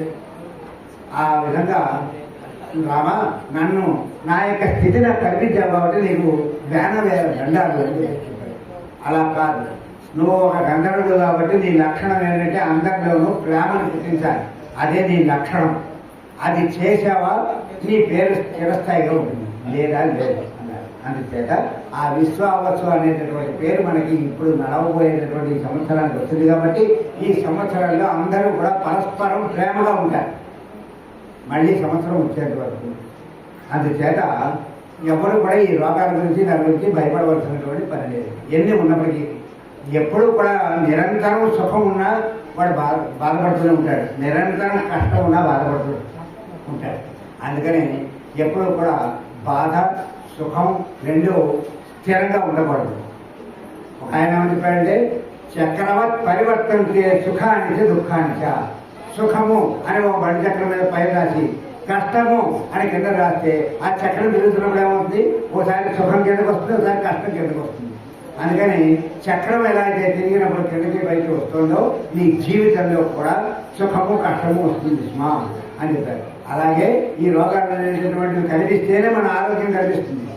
దీనికి ఒక చిన్న ఉదాహరణ చెప్పుకుందాము, తర్వాత ముందుకు వెళ్దాం.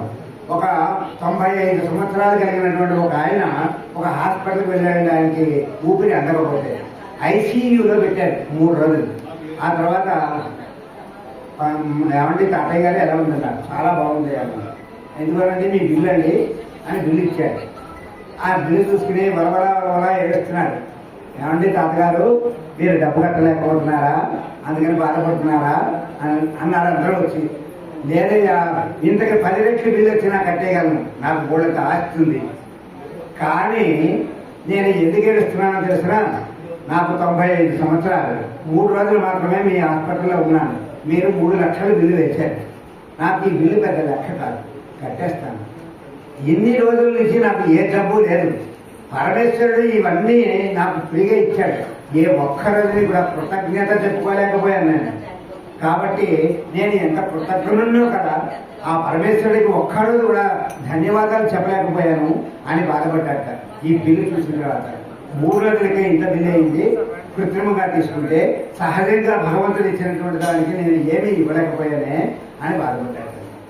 ఇది పరమేశ్వరుడు మనకి ఇచ్చినటువంటి ఒక కారణం.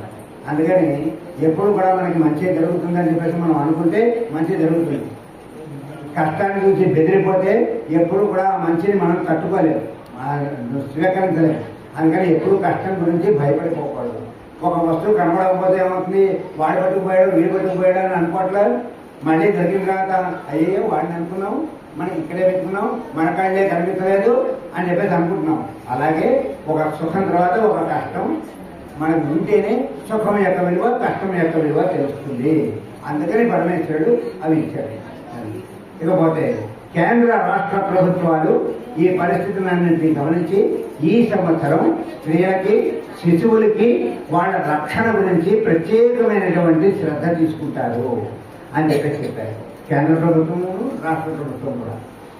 ఇక ఈ విశ్వావసు సంవత్సరంలో విడాకుల కేసులు ఉండవు, చాలా తక్కువ ఉంటాయి.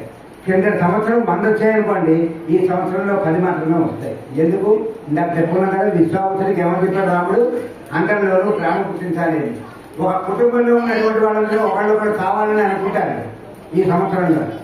అప్పటిదాకా అన్నదమ్ములు ఇద్దరు మాట్లాడుకోలేదు, కానీ ఈ సంవత్సరంలోకి వచ్చేటప్పటికల్లా మాట్లాడుకుంటారు.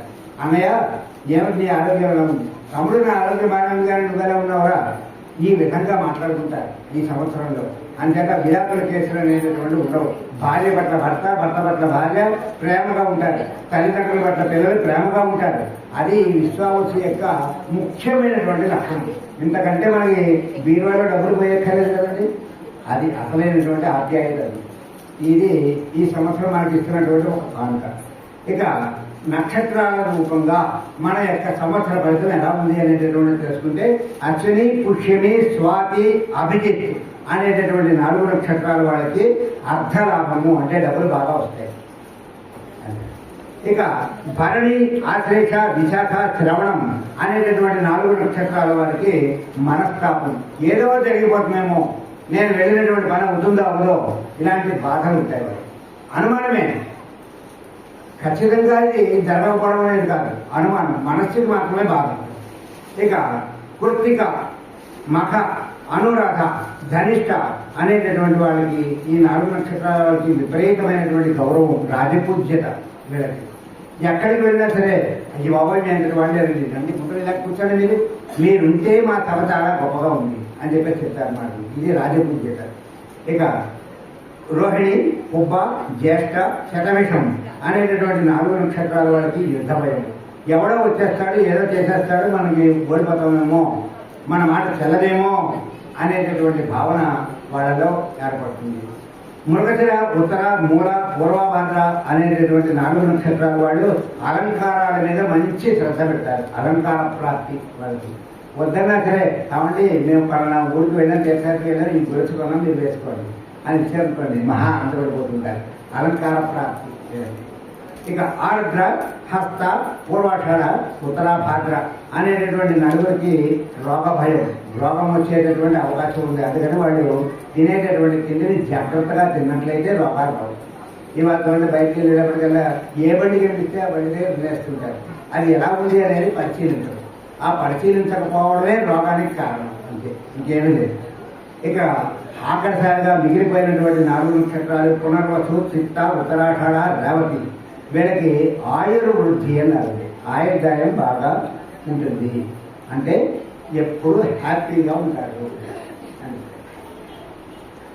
అదేదో సినిమాలో once upon A time after 1 year I will be a king అంటుంటాడు రాజేంద్ర ప్రసాద్. అంటే నువ్వు కష్టపడాలయ్యా, ఆ తర్వాతే ఐ విల్ బి కింగ్, ముందర కష్టపడు అని చెప్తాడు మామగారు. అలాగా ఆయుర్వృద్ధి కదా అని చెప్పేసి మనం కనిపెట్టి కూర్చుంటే మాత్రం రాదు. నేను 10th క్లాస్ చదివేటప్పుడు మన జగన్నాథపురం శివాలయానికి ఒక ఋషి గారు వచ్చి, మీరందరూ పరీక్ష పాస్ అవ్వడానికి ఒక శ్లోకం చెప్తాను అన్నారు. సరే అని చెప్పేసి పుస్తకాలు, పెన్నులు పట్టుకుని వెళ్ళాము. పిల్లలు కదండి, ఫస్ట్ వరుసలో కూర్చోవాలి. అందరం ఫస్ట్ వరుస కోసమే దెబ్బలాడుకున్నాం. మొత్తం మీద ఆయన కూర్చున్నాం. ఆయన చెప్పారు, నేను శ్లోకం రాసుకున్నాం. ఇదిగో శ్లోకం చెప్పాను కదా అని చెప్పేసి తరగతి ఎదురు పడుకుంటారేమో, మీరు చదువుకుంటేనే, లేకపోతే మాత్రం ఇదేం పని చేయగలుగుతారు. అలాగా మనకి మంచి జరుగుతుంది అంటే మంచి జరుగుతుందని చెప్పేసి తరగతి కూర్చోకూడదు. జరగదు, ఏదో చెడు జరుగుతుంది అనుకుంటే దాని గురించి భయపడిపోయి పారిపోకూడదు. రెండింటినీ తట్టుకునేటటువంటి శక్తి మనకి ఎవరిస్తారంటే గ్రహాలు ఇస్తారు. ఆ గ్రహాలను జాగ్రత్తగా కాపాడుకోవాలి. ఇక కందాయ ఫలములు అంటారు పంచాంగంలో ఒక ఐటమ్. కందాయ ఫలం అంటే ఏంటంటే దీంట్లో 3 అంకెలు కనిపిస్తాయి. ముందర 3 అంకెలు వినేసేద్దాం, ఆ తర్వాత దాని యొక్క ప్రభావం ఏమిటో తర్వాత తెలుసుకుందాం. అశ్విని నక్షత్రానికి 5, 2, 3, భరణికి 0, 0, 1, కృత్తికి 3, 1, 4, రోహిణి 6, 2, 2, మృగశిర 1, 0, 0, ఆరుద్ర 4, 1, 3, పునర్వసు 7, 2, 1, పుష్యమి 2, 0, 4, ఆశ్లేష 5, 1, 2. ఎవరి నక్షత్రం వాళ్ళు గుర్తుపెట్టుకోండి, తర్వాత చెప్తాను పడతాం. మఖ 0, 2, 0, పుబ్బ 3, 0, 3, ఉత్తర 6, 1, 1, హస్త 1, 2, 4, చిత్త 4, 0, 2, స్వాతి 7, 1, 0, విశాఖ 223, అనురాధ 501, జ్యేష్ఠ 014, మూల 322, పూర్వాషాఢ 600, ఉత్తరాషాఢ 113, శ్రవణం 421, ధనిష్ట 704, శతభిషం 212, పూర్వభాద్ర 520, ఉత్తరాభాద్ర 003, హాకర్ నక్షత్రం రేవతి 311. అయితే ఈ 3 అంకెల్లోనూ మనకి ఫలితాలు ఎలా ఉంటాయి అంటే బేసి సంఖ్య 1, 3, 5, 7, 9 అనేటటువంటివి బేసి సంఖ్యలు ఉంటాయి. ఆ సంఖ్యల్ని ఆ సంఖ్యలతోనే భాగాలించగలం కానీ వేరే సంఖ్యతో భాగాలించలేము. అది బేసి సంఖ్య యొక్క ప్రధాన లక్షణం. అటువంటి బేసి సంఖ్య కనుక ఎవరికైనా ఉన్నట్లయితే వాళ్ళకి ధనలాభం కలుగుతుంది. ఎన్ని బేసి సంఖ్యలు ఉంటాయి? 3 బేసి సంఖ్యలు అయితే ఈ సమస్య లేదు, చెప్పుకోగలదు. ఇక సమసంఖ్యలు 2, 4, 6, 8 ఈ సంఖ్యలు కనుక ఎవరికైనా ఉన్నట్లయితే వాళ్ళకి సమానమైనటువంటి ఫలితం. అంటే వాళ్ళకి గొప్పగానూ ఉండదు, నీచంగానూ ఉండదు, సమానంగా ఉంటుంది. ఇక 0 లేదు సార్ది, దానికి అసలు ఫలితమే లేదు, ఏముండదు, మంచి లేదు, చెడు లేదు, ఆ విధంగా ఉంటుంది స్నానాలు. మళ్ళీ ఈ 0ని 3 రకాలుగా విభజించారు. మొట్టమొదటి 0 ఉన్నట్లయితే ఆ 0 రోగాన్ని సూచిస్తుంది. మధ్యలో కనుక 0 ఉన్నట్లయితే మనోభీతి, ఏదో జరిగిపోతుందేమోనని మనసుకి భయం కలుగుతూ ఉంటుంది. ఇది మధ్యలో 0 యొక్క ప్రభావం. ఇక చివరిలో 0 ఉన్నట్లయితే ఏదో ఒక హాని జరుగుతుంది మనకి. అంటే మనకు కానీ, మన కుటుంబంలో వాళ్ళకి కానీ, మనకు తెలిసిన వాళ్ళకి కానీ, మన తిక్కస్ట్ ఫ్రెండ్ నాడండి వాళ్ళకి ఇలా నడుస్తూ ఉండగా ఓ రాయి గుడ్డుకుని పడిపోయాడు, గుడ్డు దిగిపోయింది, మరి అది హానే కదా. అలాంటివి ఏవో కనిపిస్తూ ఉంటాయి అని చెప్పారు. అయితే ఈ 3 అంకెలలో ప్రతి అంకి కూడా 4 నెలలు ఉంటుంది. ఆ 4 నెలల పాటు ఈ యొక్క ప్రభావం మనం అనుభవించాల్సి వస్తుంది అని చెప్పారు. ఇక ఆదాయ వ్యయాలు, రాజపూజ్య అవమానాల దగ్గరికి వస్తే ఇవి రాశిపరంగా చెప్తారు. రాశులు మనకి 12 రాశులు ఉన్నాయి. మేషరాశికి ఆదాయం 2, వ్యయం 14, రాజపూజ్యం 5, అవమానం 7. ఎవరి రాశికి వాడి గుర్తుపెట్టుకోండి. వృషభ రాశికి ఆదాయం 11, వ్యయం 5, రాజపూజ్యం 1, అవమానం 3. మిథున రాశికి ఆదాయం 14, వ్యయం 2, రాజపూజ్యం 4, అవమానం 3. కర్కాటక రాశి వారికి ఆదాయం 8, వ్యయం 2, రాజపూజ్యం 7, అవమానం 3. సింహరాశి వారికి ఆదాయము వ్యయము కూడా సమానమే 11, రాజపూజ్యం మాత్రం 3, అవమానం 6. కన్యారాశి వారికి ఆదాయం 14, వ్యయం 2, రాజపూజ్యం అవమానం మాత్రం సమానం 6. తులారాశి వారికి ఆదాయం 11, వ్యయం 5, వీరికి కూడా రాజపూజ్యం అవమానం సమానంగానే ఉంది 2.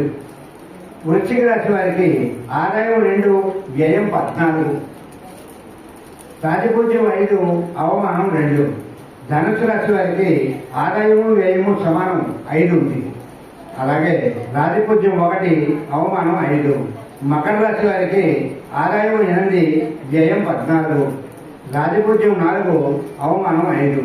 కుంభరాశి వారికి ఆదాయం 8, వ్యయం 14, రాజపూజ్యం 7, అవమానం 5. మీనరాశి వారికి ఆదాయం 5, వ్యయం కూడా 5, రాజపూజ్యం 3, అవమానం 1. ఈ విధంగా ఉంటుంది. అయితే ఇది రాశిపరంగా ఉంటే సర్వం మొత్తం యావరేజ్గా చూస్తే ఆదాయం ఎంత అంటే 99, వ్యయం ఎంత అంటే 93. మనకి ఏది మిగులుగా ఉందండి? ఆదాయమే మిగులుగా ఉంది కదా. ఇది అసలైనటువంటి నిజం. అందుచేత ఈ విశ్వావసర సంవత్సరంలో అందరికీ డబ్బులు మిగులుతాయి. కాబట్టి మీరు ఆదాయం 2 అన్నారు, వ్యయం 11 అన్నారు కదండి, మరి మాకు డబ్బులు ఎలా మిగులుతాయి అని ఒక అనుమానం రావచ్చు. అంటే ఈ సంవత్సరంలో ఉండేటటువంటి ఒక గమ్మత్తైనటువంటి ఒక విశేషం ఏంటంటే ప్రతి ఒక్కరికి కూడా ఆకస్మికమైనటువంటి ఆదాయాలు ఉన్నాయి. ఆ ఆదాయాలు లెక్కలోకి రావచ్చు. అందుచేత ఒక పురోహితుడు ఉన్నాడు అనుకోండి, ఈ వాడ ఎలా గడుస్తుందా బాబు, ఇంట్లో బియ్యం లేవు అనుకుంటే ఓ నలుగురు వచ్చి ఏమంటే పంతులు గారండి ఈ వాడ ఉగాది కదండి, మేము స్వయం పాకం ఇద్దాం అనుకుంటున్నామని చెప్పేసి నలుగురు స్వయం పాకం ఇచ్చారనుకోండి, 4 రోజులు వెళ్ళిపోతున్నా వెళ్ళిపోతారు. బియ్యం లేదని అనుకున్నాడో లేదో నెలకు వచ్చి ఇచ్చారు. అలాగా ఆకస్మికంగా వస్తుంది. అది ఏ రకంగానైనా రావచ్చు. ఏ రకంగా వస్తుంది అనేది ఎవరు చెప్పలేదు. ఇకపోతే ఇక వర్షాల దగ్గరికి వస్తే చైత్ర మాసంలో ఆకస్మికంగా వచ్చేటటువంటి వర్షాలు, వస్తుందా రాదా మనకు తెలియదు, ఎప్పుడు వస్తుందో కూడా తెలియదు, అటువంటి వర్షాలు. వైశాఖ మాసంలో తుఫాను వచ్చేటటువంటి అవకాశం ఉంది. ఇక జ్యేష్ఠ మాసంలో తక్కువగా స్వల్ప వర్షాలు మాత్రమే జ్యేష్ఠ మాసంలో ఉన్నాయి. ఆషాఢ మాసంలో పూర్తిగా వర్షాలే. ఆషాఢ మాసం నెలలు వర్షాలే పడతాయి. శ్రావణ మాసంలో అధికమైనటువంటి వర్షాలు భరించలేనటువంటి విధంగా ఉంటుంది. భాద్రపద మాసంలో తుఫాన్లు వస్తాయి మళ్ళీ. ఇక ఆశ్వయుజ మాసంలో అసలు వర్షమే ఉండదు, అనావృష్టి. కార్తీక మాసంలో కూడా అనావృష్టి. మార్గశిర మాసంలో అల్పవృష్టి జరుగుతుంది. పుష్యమాసంలో మళ్ళీ వర్షాలు పడవు. మాఘమాసంలో ఆకస్మిక వర్షాలు. పాల్గొన మాసం దగ్గరకు వచ్చేటప్పటికి ఈదురు గాలితో కూడినటువంటి వర్షాలు వస్తాయి అని చెప్పేసి వర్షాలు చెప్తారు. ఈ విధంగా వర్షాల గురించి చెప్పారు. ఇక యావరేజ్గా ప్రతి రాశి వారికి ఎలా ఉంటుంది అనేది ఒక్క లైన్లో మనం చెప్పుకుంటాం. ఎందుకంటే సమయం చాలా తీసుకోవడం జరిగింది. తర్వాత కార్యక్రమం వారికి సమయం తీసుకోవడం గ్యారెంటీ కాదు కాబట్టి అలాగని రాశుల యొక్క ఫలితాలు చెప్పకపోతే పంచాంగ శ్రవణం సగమే చెప్పినట్టు అవుతుంది కాబట్టి ముందర రాశి ఫలాలు ఒకసారి చెప్పుకుందాం. మేషరాశి వారికి సంవత్సరాది నుండి అంటే ఇవాటి నుంచి కూడా ఏలినాటి శని ప్రారంభం కాబట్టి మేషరాశి వారందరూ కూడా ఆంజనేయ స్వామి వారిని తలుచుకోవాలి. ఆయన యొక్క శ్లోకం ఒక్కటి వచ్చినా సరే బుద్ధిర్బలం యశో ధైర్యం నిర్భయత్వం అరోగత అజాడ్యం వాక్ పటత్వం చ హనుమత్ స్మరణాత్ భవేత్. ఇవన్నీ కూడా ఈ శ్లోకం మనం చదువుకుంటే ఆంజనేయ స్వామి యొక్క అనుగ్రహంతో వీటినన్నింటినీ కూడా మనం ఏనాటి శనిని మనం ఆ బాధల్ని తట్టుకునే శక్తిని సంపాదించుకోవచ్చు, తప్పించుకోలేదు ఏదైనా. ఇక విదేశీ వాసాలు స్థిరాస్తులను వృద్ధి చేసుకోవడం అనేటటువంటిది మేషరాశి వారికి జరుగుతుంది. వీళ్ళకి ఎక్కడైనా ఉద్యోగం చేస్తుంటే వాళ్ళకి ప్రమోషన్లు రావడం, జీతాలు పెరగడం అనేటటువంటిది మేషరాశి వారికి జరుగుతుంది ఈ సంవత్సరంలో. వీళ్ళకి అదృష్ట సంఖ్య 9. ఇక వృషభ రాశి వారి దగ్గర వస్తే వృత్తిలో విజయం సాధిస్తారు. ఏ పని చేస్తుంటే ఆ పనిలోనే వీడే చేయాలి ఈ పని, ఇంకొకడైతే ఈ పని చేయలేడు అనేటటువంటి విధంగా చేస్తారు. ఆ విజయాన్ని సాధిస్తారు. దూర ప్రయాణాలు చేస్తారు. సంతానం గురించి ఆందోళన చెందుతుంటారు. వీడికి చదివి ఏ కాలేజీలో చేర్చాలో, ఎక్కడ చదివించాలో, ఆ ఫీజులు కట్టడం లేదో, ఇలాంటివి ఏవో ఒకటి సంతానం గురించి ఆందోళన. ఇక ఆకస్మికంగా ఆదాయం వస్తుంది కాబట్టి ఆ ఇబ్బందులన్నీ కూడా ఆటోమేటిక్గా తగ్గిపోతాయి. ఇది వృషభ రాశి వారికి. అయితే ఏ పని అయినా సరే అనుకున్నారంటే వెంటనే అయిపోవాల్సిందే, చిటికలో చేసేస్తారు ఆ పనిని. వీళ్ళ యొక్క అదృష్ట సంఖ్య 6. మిథున రాశి వారికి ఆత్మవిశ్వాసం చాలా ఎక్కువ. ఇది నేనే చేయగలను, నేను కాబట్టి ఇంకెవరు చేస్తారు అని అనుకుంటారు మిథున రాశి వారు. కొత్త విషయాలు తెలుసుకోవాలనేటటువంటి ఉత్సాహం చాలా ఎక్కువ ఉంటుంది. వీళ్ళ యొక్క ఆర్థిక పరిస్థితి ఎట్టి పరిస్థితుల్లోనూ కుంటుపడదు, బ్రహ్మాండంగా ఉంటుంది. అంచేత వీళ్ళు బృహస్పతిని ధ్యానం చేయడం చాలా ఉత్తమం. వీళ్ళ యొక్క అదృష్ట సంఖ్య 5. ఇక కర్కాటక రాశి వారికి వస్తే ఆరోగ్యం మీద శ్రద్ధ పెట్టాలి. అంటే సరైనటువంటి ఇది తినాలి, సరైనటువంటి టైంకి భోజనం చేయాలి, అప్పుడు ఆరోగ్యం బాగుంటుంది. అందుకని ఆరోగ్యం మీద శ్రద్ధ పెట్టాలి. తీర్థయాత్రలు చేస్తారు. కడుపు నొప్పి వగైరా అయినటువంటి ఉదర సంబంధమైనటువంటి వ్యాధులు వచ్చేటటువంటి అవకాశం ఉంది. కానీ కుటుంబంలో అందరూ ఒకరికొకరు పరస్పరం నువ్వే కావాలి అని ఒకరినొకళ్ళు అనుకుంటూ ఉంటారు. కుటుంబంలో మంచి వాతావరణం ఏర్పడుతుంది. వీళ్ళకి అదృష్ట సంఖ్య 2. సింహరాశి వారికి తోబుట్టువులతో మంచి సంబంధాలు ఏర్పడతాయి. అంటే అక్క చెల్లెళ్ళతోటి మంచిగా ఉంటారు. వాళ్ళు కూడా వీళ్ళ పట్ల మా అన్నయ్య మా తమ్ముడు అనేటటువంటి ప్రాణం ఒకరికొకరు ప్రాణం ఇచ్చుకునేటటువంటి పరిస్థితి ఉంటుంది. ఇక అక్టోబర్ నెలలో శారీరకమైనటువంటి సమస్యలు ఉంటాయి. వెంకటేశ్వర స్వామి వారిని ఆరాధించినట్లయితే వాటన్నింటినీ కూడా తట్టుకునేటటువంటి శక్తి ఉంటుంది. వీరికి అదృష్ట సంఖ్య 1. ఇక కన్యారాశి వారికి వ్యాపారస్తులకైతే విస్తారమైనటువంటి ఆదాయం, ఎంత ఆదాయం వస్తుందో వాళ్ళకి తెలియదు. ఏ వ్యాపారం చేసినా సరే ఆ కన్యారాశి వారికి విపరీతమైనటువంటి లాభాలు వస్తాయి. ఇక జీవితం అంతా కూడా డబ్బు ఏమవుతుంది, మహా ఆనందంగా సాగుతుంది. అలాగే ఆనందంగా గడుపుతారు వాళ్ళు. వీళ్ళకి అదృష్ట సంఖ్య 5. అందరి పట్ల ప్రేమగా ఉంటారు. ఇంత డబ్బు వచ్చింది కాబట్టి చెప్పేసి గర్వం మాత్రం రాదు. అది మాత్రం ముఖ్యంగా కావాల్సింది. ఎందుకంటే డబ్బు వచ్చేటప్పటికల్లా సాధారణంగా ఎలా కళ్ళు నెత్తికెక్కాయా అంటారు. కళ్ళు నెత్తికెక్కుతాయా అవి అక్కడే ఉంటాయి. కానీ మనిషిని మనిషిగా చూడటం మానేస్తాడు డబ్బు వచ్చేటప్పటికి. అలాంటి పరిస్థితి ఉండదు కన్యారాశి వారికి అని. ఇక తులారాశి వారు చాలా సున్నితమైనటువంటి స్వభావంతో ఉంటారు. వీళ్ళు గౌరవం ఎక్కడికి వెళ్ళినా సరే, ఏమంటే మీరు రండి, ఇలా రండి, మీరు ఉండాలండి అని చెప్పేసి గౌరవంగా చూస్తారు. వాళ్ళు గౌరవం మెండు. ఆరోగ్యం ఎప్పుడూ వాళ్ళని అంటిపెట్టుకుని ఉంటుంది. ఏ విధమైనటువంటి అనారోగ్యం వాళ్ళకి వచ్చేటటువంటి పరిస్థితి రాదు. ఎందుకంటే అన్ని పద్ధతి ప్రకారం చేస్తారు కాబట్టి. వాళ్ళు ధార్మికమైనటువంటి కార్యక్రమాలు చేస్తారు. జ్ఞాపక శక్తి కూడా బాగా ఎక్కువ. వీళ్ళు విష్ణుమూర్తిని కనుక ధ్యానం చేస్తే ఇది స్టాండర్డ్గా నిలబడుతుంది ఈ బుద్ధి. అందుకని విష్ణుమూర్తిని ధ్యానం చేయాలి. వీళ్ళకి అదృష్ట సంఖ్య 6. వృశ్చిక రాశికి వస్తే ఉద్యోగంలో బదిలీలు ఉంటాయి. అత్యంత కష్టకాలం ఎదుర్కొంటారు వృశ్చిక రాశి వారు. ఆరోగ్యం గురించి బాగా శ్రద్ధ తీసుకోవాలి. ప్రతి విషయాన్ని లోతుగా పరిశీలించడానికి ప్రయత్నం చేస్తుంటారు. అలాగే పరిశీలిస్తారు కూడా, తెలుసుకుంటారు కూడా. లక్ష్మీ నృసింహస్వామిని ధ్యానం చేస్తే వీరికి మనశ్శాంతి లభిస్తుంది. వీరికి అదృష్ట సంఖ్య 9. ఇక ధనురాశికి వస్తే ప్రభుత్వ గుర్తింపు లభిస్తుంది. లావాదేవీల్లో మంచి లాభాలు పొందుతారు. అక్టోబర్లో ఆరోగ్యాన్ని జాగ్రత్తగా చూసుకున్నట్లయితే సరిపడుతుంది. ఒక్క అక్టోబర్ నెల మాత్రమే వీళ్ళకి ఇబ్బంది. అందరూ కూడా ఉన్నటువంటి వాళ్ళందరినీ చూసుకుని ఇంట్లో ఉన్న వాళ్ళకంటే బయట ఉన్నటువంటి వాళ్ళని ప్రేమగా చూస్తారు. వాళ్ళకి ఏం కావాలో చూస్తుంటారు. వాళ్ళు అన్నం తినందే ఉండలేదు. మీ ఇంట్లో ఉన్నటువంటి వాళ్ళకి అన్నం ఉన్నా లేకపోయినా సరే బయట వాళ్ళ గురించి ఆలోచిస్తుంటాడు అన్నమాట. అది ఇంటి వారి కంటే బయట వారికి ఎక్కువ ఉపకారాలు చేస్తూ ఉంటారు. వీరికి అదృష్ట సంఖ్య 3. ఇక మకర రాశికి వస్తే వీళ్ళు ఉదార స్వభావాలు. అంతేకాకుండా ఈ మకర రాశి వారిని అందరూ కూడా ఏమండి మీరు మాకు కావాలండి, మీరు లేకపోతే నేను ఈ కార్యక్రమం చేయనండి, మానేస్తానండి అని చెబుతూ వాళ్ళని ఖచ్చితంగా తీసుకొచ్చి వాళ్ళ దగ్గర పెట్టుకుంటుంటారు. అంత జాగ్రత్తగా ప్రేమిస్తుంటారు మకర రాశి వారిని ఇతరులందరూ కూడా. పట్టిందల్లా బంగారం మకర రాశి వారికి. ఏ పనైనా సరే అవలీలగా చేసేస్తారు. వాళ్ళకి తెలియని పని అంటూ ఉండదు. ఆ పని ఖచ్చితంగా తెలియకపోయినా పక్కవాడు ఏదైనా చేస్తుంటే ఎవరి ఈ పని ఎలా చేయాలని చెప్పేసి కనుక్కునైనా సరే ఆ పని చేసేసుకుంటారు. ఇది మకర రాశి వారికి ఒక ప్రత్యేకమైనటువంటి ఒక లక్షణం. అది అయితే ఇంతలా ఉన్నప్పటికీ కూడా వీళ్ళు ఆరోగ్యాన్ని చాలా జాగ్రత్తగా చూసుకోవాలి. ఎంత పనిలో నైపుణ్యం ఉన్నప్పటికీ కూడా. వీళ్ళకి అదృష్ట సంఖ్య 3.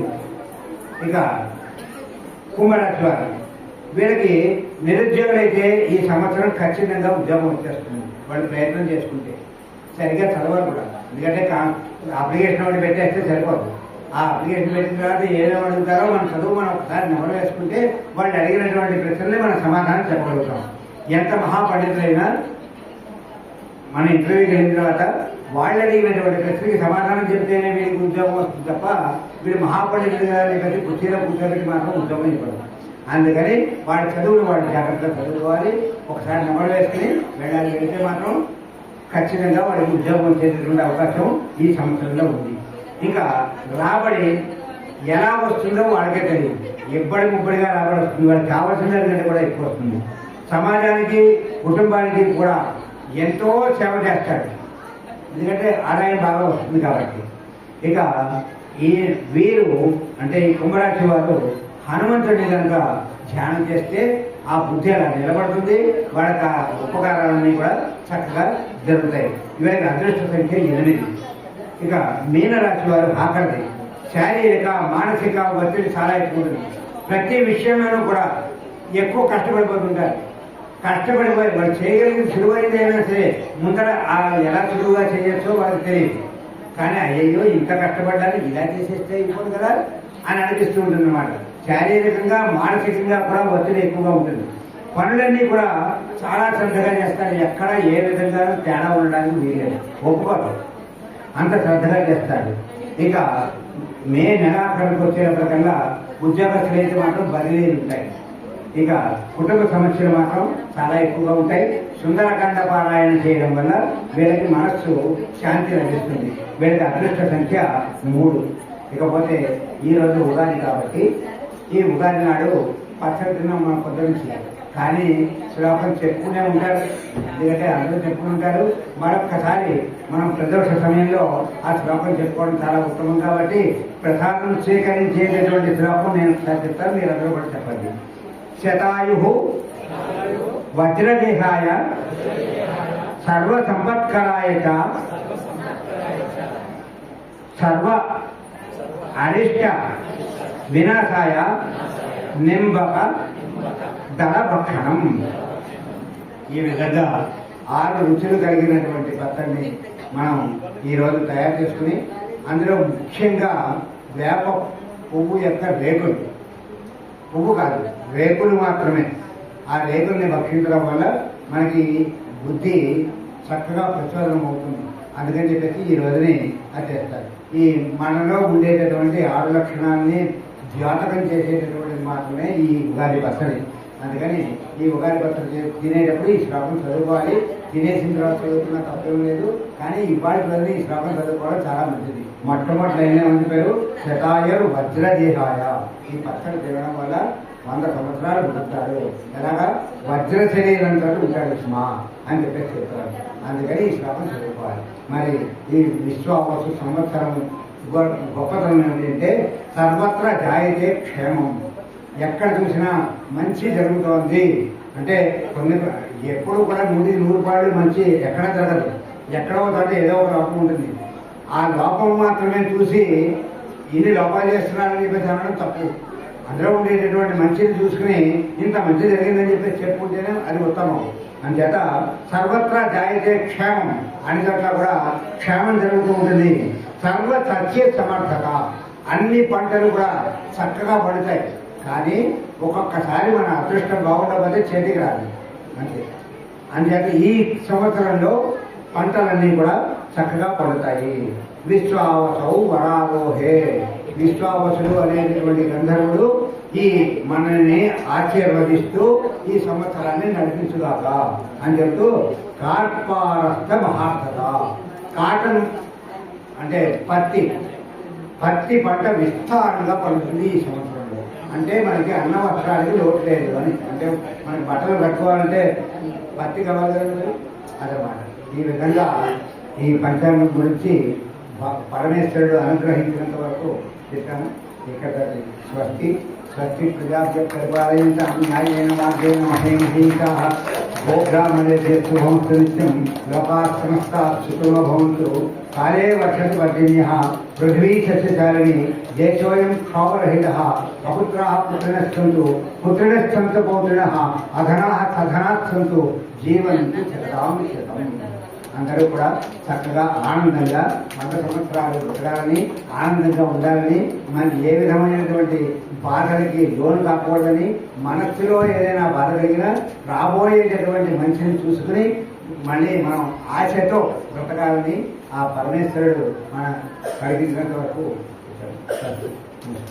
నాకు ఈ అవకాశం కల్పించినటువంటి కృష్ణాచార్య వారికి ప్రత్యేక ధన్యవాదాలు తెలియజేస్తూ, నేను ఎన్నాళ్ళ నుంచో పట్టాక క్రమం ఇక్కడ గురువు గారు పిలిస్తే బాగుండు అని అనుకునేవాడిని. చిన్నపిల్లవాడిని కదా, నాకు ఏదో సరదా ఉంటుంది.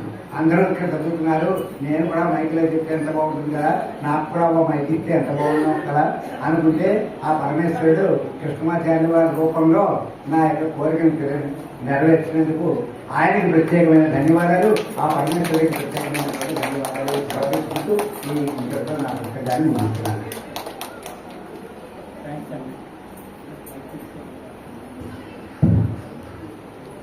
శ్రీ కూర్చి శ్రీశరమన్నారు గారిచే పంచాంగ శ్రవణం మనం విన్నాం. ప్రతి వ్యక్తి ఒక టాలెంట్ ఉంటుంది. మన్నారి గారి వేదిక మీద దాదాపుగా 10-15 కార్యక్రమాలు వేదిక మీద పార్టిసిపేట్ చేశారు. ప్రతి కార్యక్రమంలో ఆయనకు ఒక ప్రత్యేకత ఉంది. ఆయన అయితే నాటక రంగంలో కానీ, మరి ఇక్కడ అష్టావధానాల్లో కానీ ఆయన చక్కటి మాట తీరు నాకు ఎంతో అనిపిస్తుంది. నేను అనకూడదు, ఉంది ఆయన టాలెంట్ ఉంది. దాన్ని ఈసారి మనాలి గారితో చెప్పిస్తే బాగుంటుందేమో అని భగవంతుడు ఎవరు చూపించాను. కానీ నేను రామన్ గారిని రిక్వెస్ట్ చేసి చెప్పడం ఇదంతా కూడా ఆదేశిగా జరిగింది. మరి ఆయన అన్నారు, నేను చిన్నపిల్లవాడైతే ఎలా చెప్పలేదు. అక్కడికి రసయుగం త్రేతాయుగం మరి ద్వాపరయుగం, ప్రస్తుతం కలియుగం గురించి 4 యుగాలని కూడా పరిశీలించి ఎన్ని లక్షలు ఆ యుగంలో ఎన్ని బ్రహ్మదేవులు ఎన్ని లక్షలు, ఈ యుగంలో ఎన్ని లక్షలు సంఖ్యాంతంగా తీసుకొచ్చి తర్వాత మనకి ఏంటంటే 18 చేయాలిగా ఒక పథకాన్ని చెప్పడం, ఇక షడ్రుచులు ఇవన్నీ కవర్ చేశారు. ఇక 40 నిమిషాల్లో ఆయన మ్యాక్సిమం ఇది లేదు అనకుండా కవర్ చేసి మన అందరికి తెప్పించారు. వినవాళ్ళకి పుణ్యం, వెనకపోయిన వాళ్ళు పుణ్యం కాదు, చెవులో వెళ్ళిపోతుంది ఆటోమేటిక్గా. ఈ ఉగాది గొప్పతనాన్ని, విశ్వాసనామాన్ని చక్కగా చిత్రీకరించి మన సత్కళావాహిని సంస్థ వేదికని ఆయన ప్రభావితం చేసినందుకు, ధన్యం చేసినందుకు ఆయనకి మన అందరి తరఫున ధన్యవాదాలు ఇస్తూ సత్కళావాహిని అధ్యక్షుడు శ్రీ వసవాయి గోపాల్ నరసింహ గారు మరి వేదిక మీదకి వచ్చి రాజా గారిని, మరి అలాగే యువవాహిని సభ్యులు కూడా నేను కొంతమంది తీసుకున్నాము. వాళ్ళు కూడా మధ్యలో కార్యక్రమాల్లో పెట్టడం జరుగుతుంది.